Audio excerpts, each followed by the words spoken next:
ફાર્માથી કરીશ કારણ કે આપણે જોઈ રહ્યા છીએ કે ફાર્મા સેક્ટર્સમાં એક બહુ મોટી આપણને અહીંયા ડીલ થતી જોવા મળી રહી છે, જેમાં ખાસ કરીને ટોરેન્ટ ફાર્મા પર તેના પર નોમુરાનો રિપોર્ટ આપણે સમક્ષ આવતો જોવા મળી રહ્યો છે. અહીંયા તેઓ ન્યુટ્રલ રેટિંગ ટોરેન્ટ ફાર્મ માટે આપી રહ્યા છે.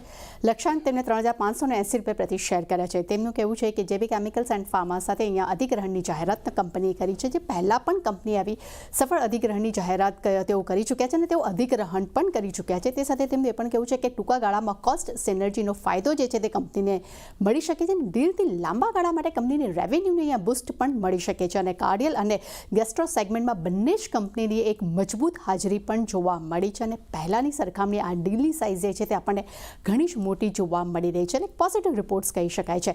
ત્યારબાદ સેક્ટર પર નજર કરશો તો ગેસ કંપનીઓ પર સિટીનો રિપોર્ટ આપણે સમક્ષ આવતો જોવા મળ્યો છે. રિપોર્ટ મુજબ PNGRBના નવા ટ્રાન્સમિશનથી ટેરિફને મંજૂરી મળી શકે છે અને ગેલનો અંતિમ ટેરિફ ઓર્ડર પણ ટૂંક સમયમાં આવવાની પણ તેઓ અપેક્ષા રાખી રહ્યા છે. અને જો ટેરિફ વધે છે તો ખાસ કરીને ગેલ, IGL અને GSPL જેવા કાઉન્ટર્સ માટે ખૂબ જ એક પોઝિટિવ સમાચાર કહી શકાય છે, પરંતુ સામે ગુજરાત ગેસ અને મહાનગર ગેસ માટે એક નેગેટિવ ઇમ્પેક્ટ અહીંયા જોવા મળી શકે છે. પરંતુ પેટ્રોનેટ LNG છે તેને ટેરિફ વધવાથી કોઈ પણ પ્રકારની અસર અહીંયા જોવા નહીં મળે. સાથે તેમનું એ પણ કહેવું છે કે IGLને 90 દિવસની પોઝિટિવ કેસ્ટાલિસ્ટ વોચ પર અહીંયા મૂકવામાં પણ આવ્યું છે.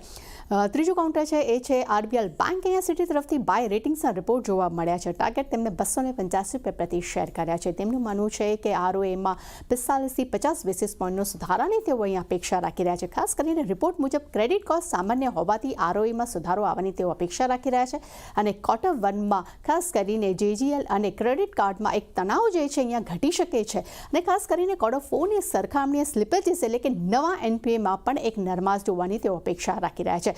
RBL બેંક માટે પોઝિટિવ રિપોર્ટ્સ કહી શકાય. અને છેલ્લે છે યુનો મિન્ડા. અહીંયા CLSA તરફથી આઉટ પરફોર્મ રેટિંગનો રિપોર્ટ આપણે સમક્ષ આવતો જોવા મળી રહ્યો છે.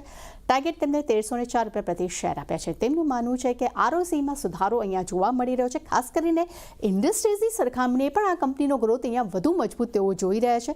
ઇન્ડસ્ટ્રી ગ્રોથ અને ખાસ કરીને પોર્ટફોલિયો ડાયવર્સિફિકેશનથી પરિણામને એક ટેકો મળી શકે છે અને સારા કેશ ફ્લોને કારણે કરીને કંપની માટે મર્જર અને અધિગ્રહણ પણ અહીંયા કરવાની શક્યતા જોવા મળી રહી છે. એટલે ખાસ કરીને ચાની 4 કાઉન્ટર્સ છે, પરંતુ એક જે બ્રોકરેજ રિપોર્ટ જે સેક્ટર છે તેના પર ખાસ ફોકસ રહેશે અને ટોરેન્ટ ફાર્મા ડેફિનેટલી આજે ફોકસમાં રહેશે જ. જી.